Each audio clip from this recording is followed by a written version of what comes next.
l'exercice 43, on vous demandait de résoudre des équations quotient. Alors ça, on ne l'avait pas fait dans l'activité, mais par contre, ça figurait dans le cours.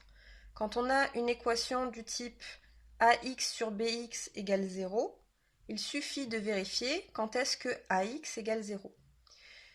Tout simplement parce que ce qui est au dénominateur ici, ça ne va pas avoir d'influence si de ce côté-là on a un égale 0, parce que de toute façon ça ne peut pas valoir 0, parce qu'on n'a pas le droit de diviser par 0. Donc la seule chose qui peut valoir 0, c'est ce qu'il y a au numérateur. Quand une fraction ou un quotient est égal à 0, ce qu'il faut chercher à savoir, c'est quand est-ce que le numérateur est égal à 0.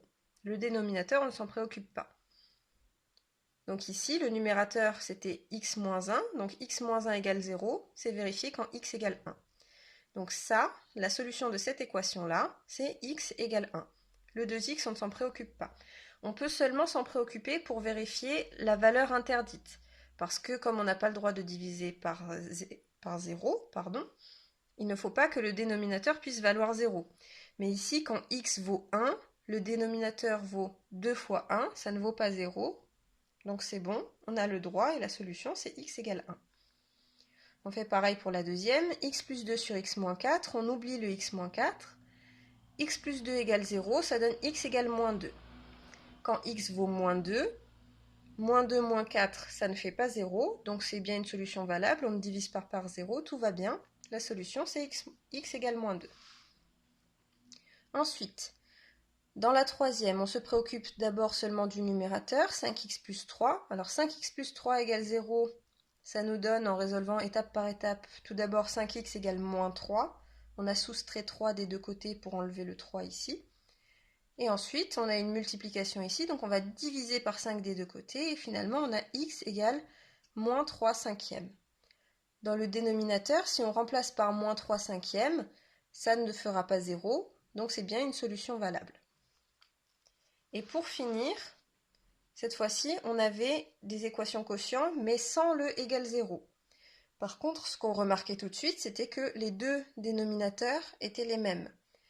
Donc en fait, ce qui va se passer, c'est qu'on va multiplier par x moins 3, le dénominateur, des deux côtés. On fait bien la même opération des deux côtés. Et ici, si on multiplie par x moins 3, ça va se simplifier avec le x moins 3 qui est au dénominateur. Et exactement la même chose de l'autre côté. Donc finalement, on se débarrasse du dénominateur parce que c'est le même des deux côtés. Et il ne nous reste que x plus 7 égale 3x plus 1. Le numérateur égale le numérateur.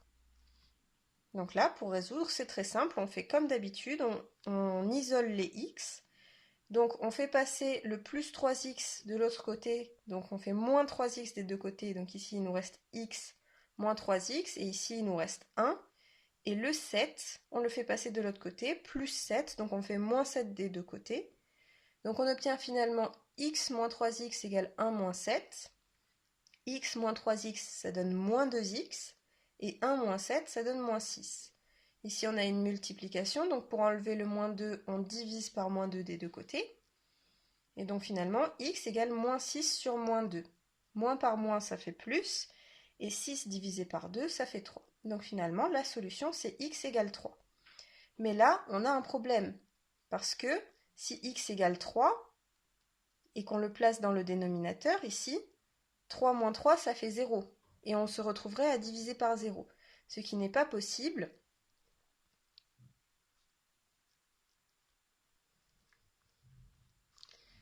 Parce que x ne fait pas partie du domaine de définition de ces équations. Donc, il n'y a pas de solution.